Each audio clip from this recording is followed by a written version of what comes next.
Hi, this is Roro. Welcome to Roro Rants. Today I want to talk about a theory that I believe almost 100%. I don't have all the facts, but this is what the conclusion I've come up with. And it's about why I believe that the president is no longer completely the commander-in-chief.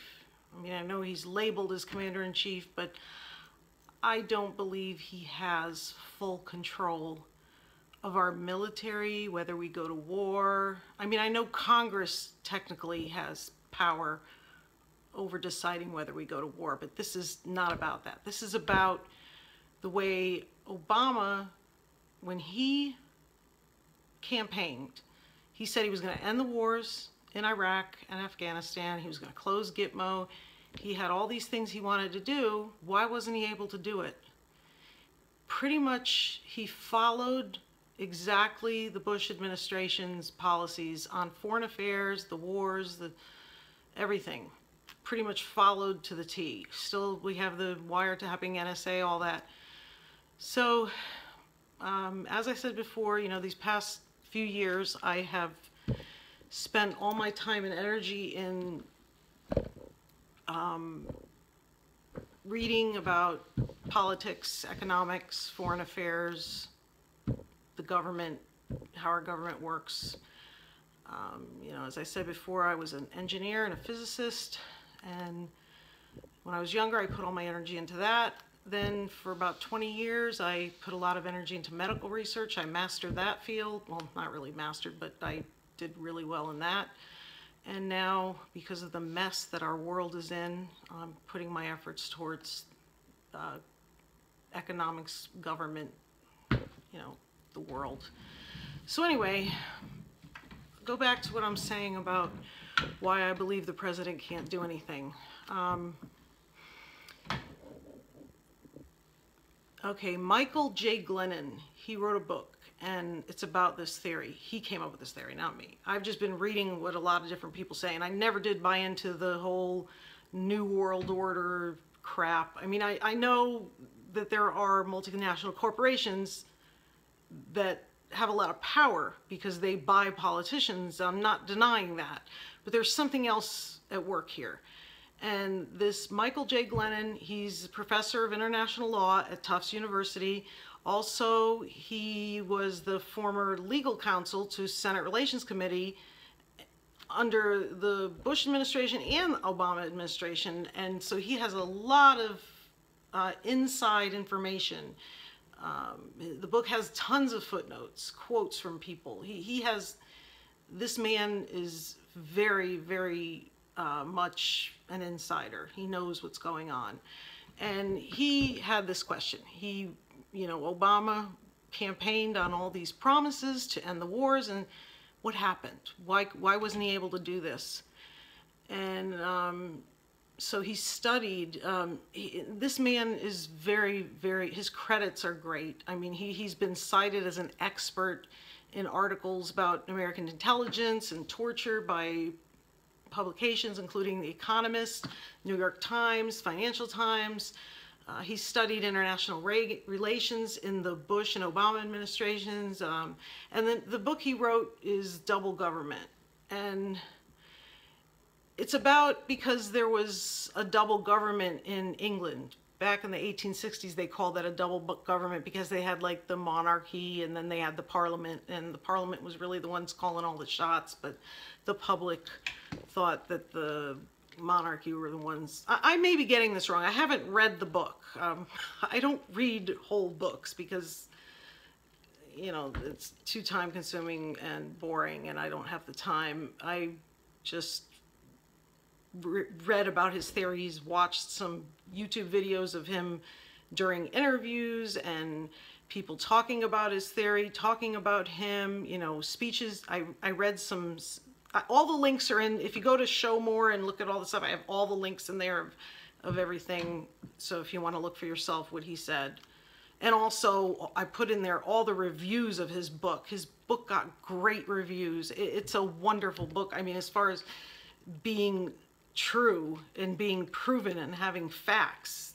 The book goes, so this theory is well documented. Anyway, the basis of this theory about us having a double government is that the government that we elect, the president and so forth, you know, our representatives, the president, they can do some things, but they really don't have a whole lot of power in foreign affairs, national security, wars. And why, you know, and why is this? So what happens is the people, the double government, the other government, the people that are really running things in the background are these government bureaucracies like NSA, CIA, Department of Defense, Homeland Security, DIA, FBI. All of these government agencies, they pretty much run themselves. They don't answer to the president or the Congress. They make their own decisions. Now, there is the Senate, what did I just say before? I just said it. The Senate Foreign Relations Committee, but basically, yeah, there's supposed to be an oversight of them, but they don't. They basically just say, oh, they're the experts. They know what's going on. Let's just let them make all the decisions. No, that's wrong. You can't just let these agencies just do whatever they want. Yeah, maybe they know a lot about these things, but they're not setting the priorities right. They don't know all the other things that are going on in this country and in the world, and they only know their threat, which is terrorism, and what they're supposed to do. Of course they're going to say that's the worst threat in the world. Anyway, the people who are in charge of these agencies, they are not elected, they are not appointed. They keep their jobs no matter who the president is. They are more powerful than the president. They're the ones making the decisions. So if we have a Democrat for president, it doesn't matter, because the people in charge of all these agencies are always going to be pro-war. And this is also a big problem for the budget. This is a big problem.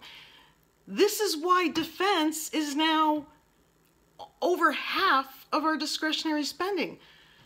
Meanwhile, in this country, we have children starving. We have people dying because they can't afford health care to go to a doctor. Even if they have Obamacare now, they can't afford the co-pays. And we have a lot worse problems right now than terrorism. We don't have terrorism that much in this country. You know, we've had a few incidents, but it's not the biggest threat in this country right now. We have a lot worse threats right now. Climate change is the worst threat. You know, our infrastructure is crumbling.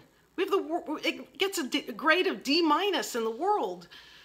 Our water is poisoned, not only in Flint, but in many places around the country. Go look up, I'll put the link in there where you can go up and check your water. I found out mine isn't that great. It's over the recommended amount of, I think, chromium or whatever I forget. Anyway, Oklahoma is terrible. I think it's worse than Flint, some places in Oklahoma. In California, they can't even drink the water. They have to use bottled water. Many other places all across the country. So our nation is crumbling. It's following the exact same footprints as the fall of the Roman Empire. And I have another video about that if you want to go and look at the similarities between our nation and the Roman Empire and how we're just going down that same path. But that's for a different video.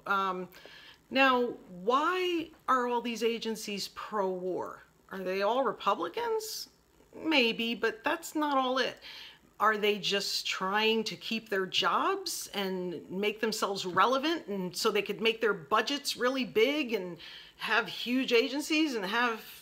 Now, we know that's true with the police. The police do that. That's a huge problem with police. Now, that's also another subject. I'm going to have to make another video about that too. But with the election, I've just been so busy on election-related stuff. But it's crazy with the police. They are just killing way too many innocent people. And I will make a video about that too. But, You know, could it be that? Could these agencies just, are they pro-war because they want money in their budgets and to increase their agencies?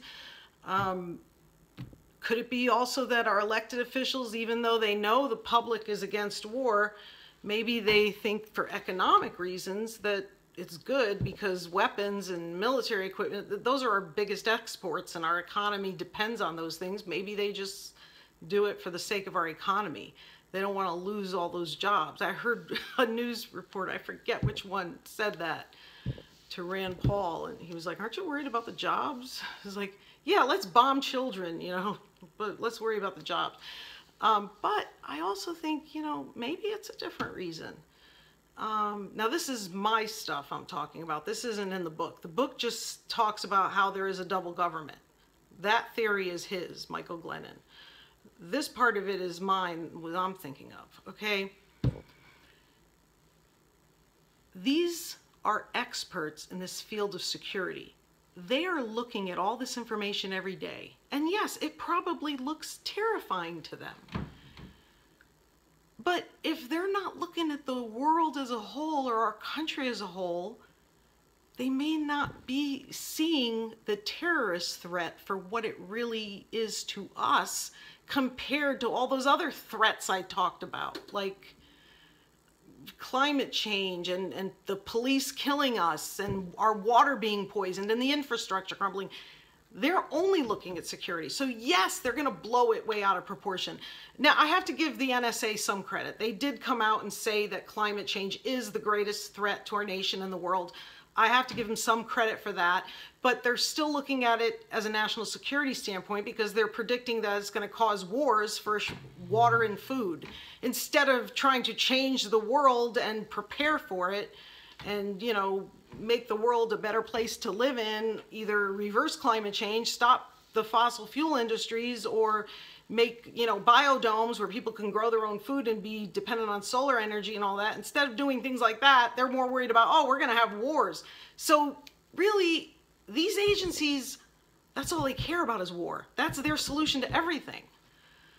So no, we should not be only listening to them. We have to, the president should be taking all of our things into account, all of our problems, and making a priority and not, you know, think about it, terrorism in this country, in our daily lives, is not that big of a problem. And if you think about it, we don't need to be spending half of our budget. We could probably get some, you know, agents to infiltrate the Muslim communities here to find out if there's any homegrown terrorists here or something for a lot cheaper than to fight all these wars all around the world.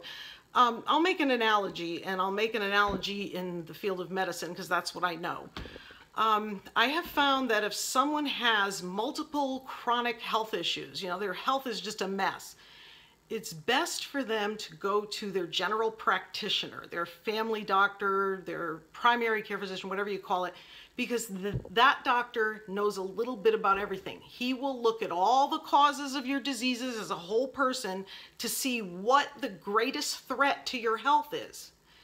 If you go to a specialist first, if you just bounce around to all the different specialists, each specialist is going to look at that part of your body and say, because that's what they specialize in, that's what they focus on, and they're going to say that that's your problem, that's your major issue. So if you go to a gastroenterologist, they immediately say, oh, you got to get a colonoscopy. Something's wrong with your digestive system. They're going to schedule that. If you go to a neurologist, they're going to say, oh, it's neurological. You need to have some EMGs done. They're going to stick needles in you where they stick a needle in and shock you and see if the nerve is traveling, the current is being, I forget. God, I can't even think. It's communicating, whatever. The nerve conduction isn't broken. If you go to an endocrinologist, they're going to say, oh, it must be your hormones. Your hormones must be all messed up. And they're going to do all kinds of blood tests to check all your hormones and see if those are out of whack. If you go to a cardiologist, he's going to say, oh, it must be your heart. And they're going to do stress tests and EKGs. So instead of going to all these specialists on your own, you're much better off going to a general practitioner first, who knows a little bit of everything, and let them look at the whole picture of your whole body and let them decide which specialist to send you to if you need one. And it can avoid a lot of unnecessary and sometimes very invasive and uncomfortable tests. And it also saves a lot of money. And that's why insurance companies actually make you get a primary care. Some insurance companies, they make you get a primary care physician, and you have to get a referral, or they call it a GP, a general practitioner. If you want to see a specialist, you got to get a referral because it saves money that way. You're not just going whenever you want and get a bunch of expensive tests. Even if you go to the emergency room, who do you see? You always see a primary care physician, an internist, someone who knows a little bit about everything, because that's the cheaper way to go at first. And then if they need to call in infectious disease or cardiology, then they do. But the doctors that see you are the internists.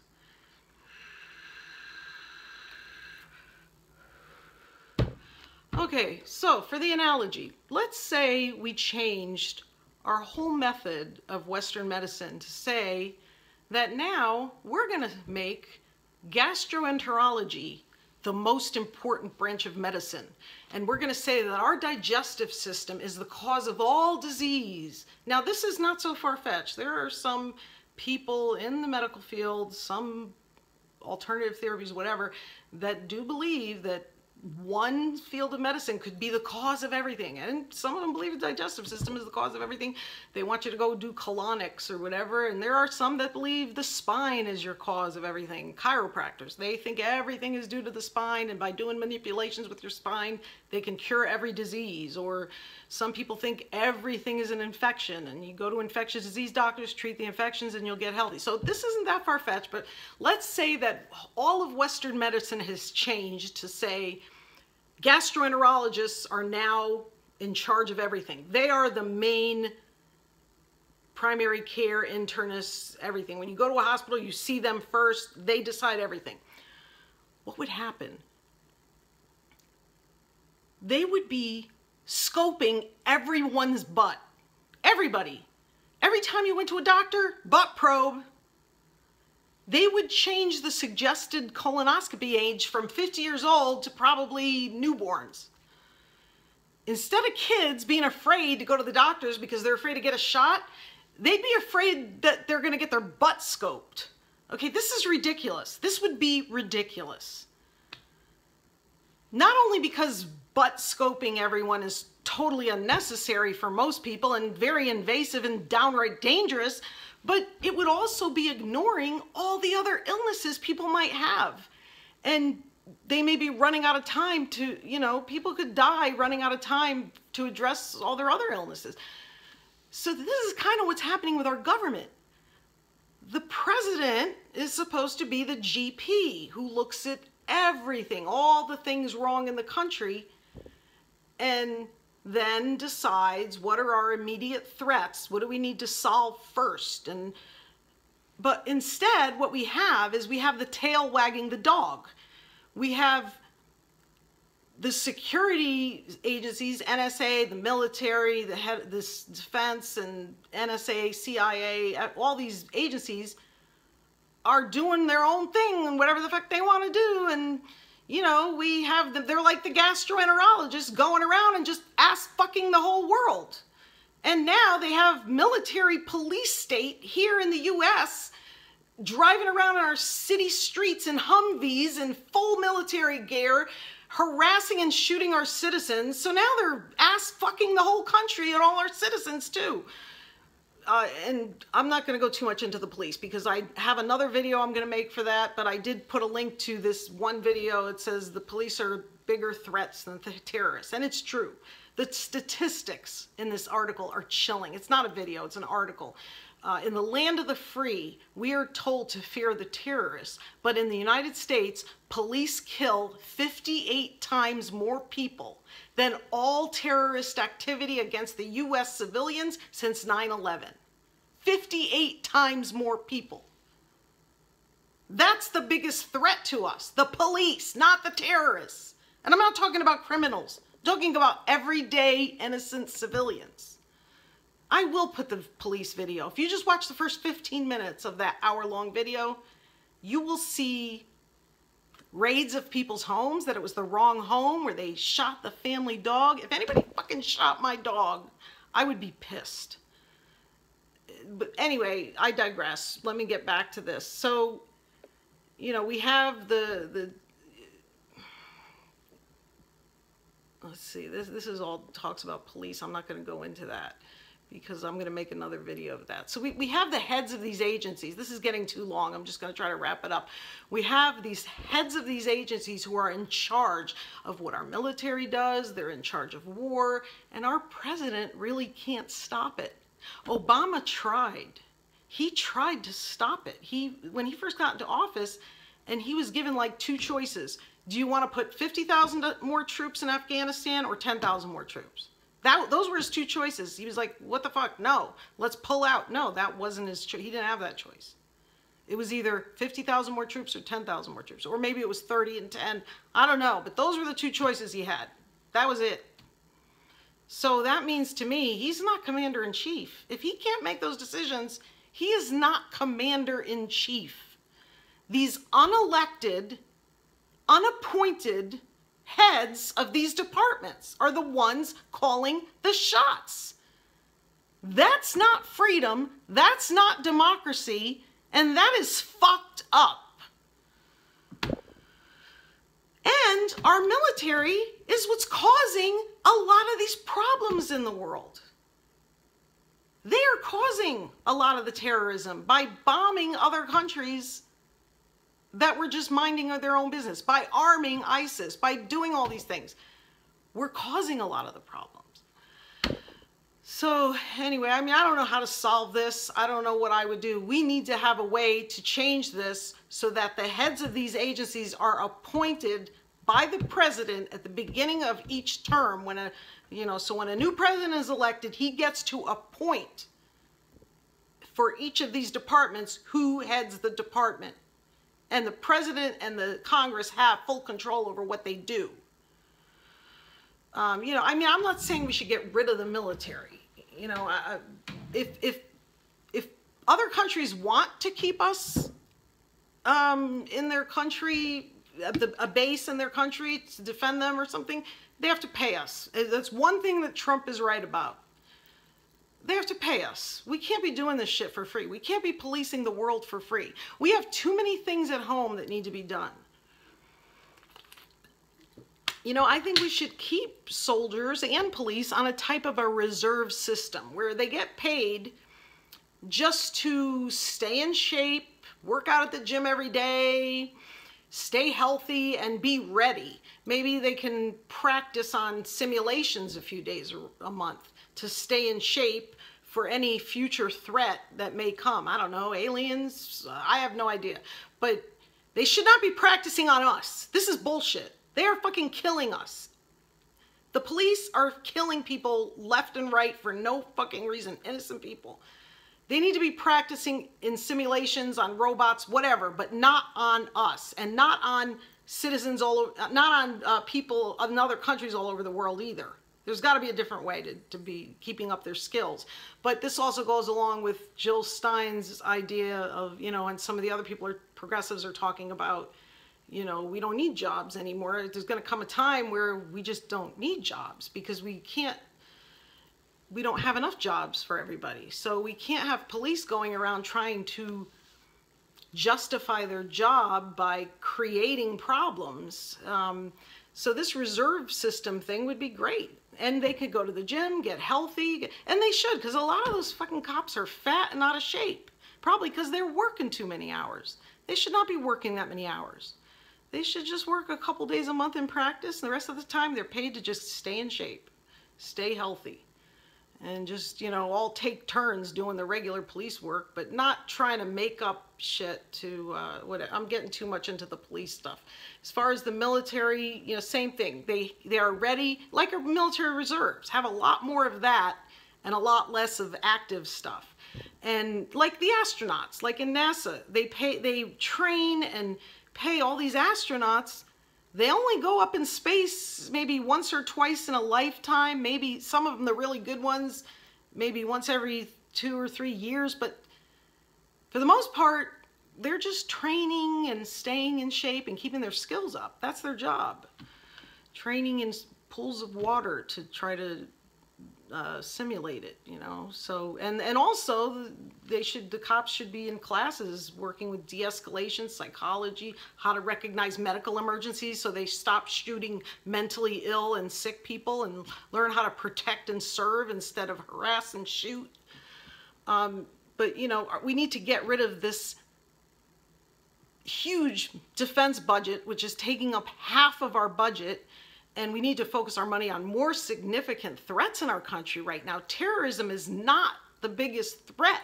What we need to be focusing on is survival, because climate change is going to make this world very difficult to survive in, if not impossible. We need to do the things that Jill Stein wants to do. We need to focus on clean, renewable energy sources, rebuilding our infrastructure, finding new ways to get water and growing food, like the aero farms that grow the food indoors. They're going to be building a big new one in New Jersey, and there's the mushroom farm in Canada, the Enviro mushrooms. I actually made some cream of mushroom soup with them. They're wonderful. I will put the recipe along with the link to about these farms down in the links.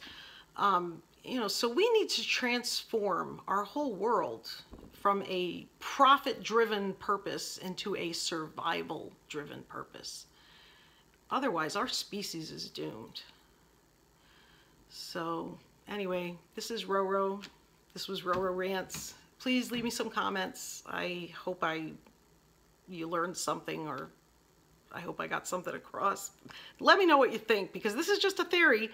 I didn't read the book, but this guy sounds like it is a great book, and he sounds like he's right. It sounds more reasonable than, you know, the big conspiracy theories on the right. This sounds like it's probably the cause. So let me know what you think in the comments. Like, share, subscribe. Thanks. Bye-bye.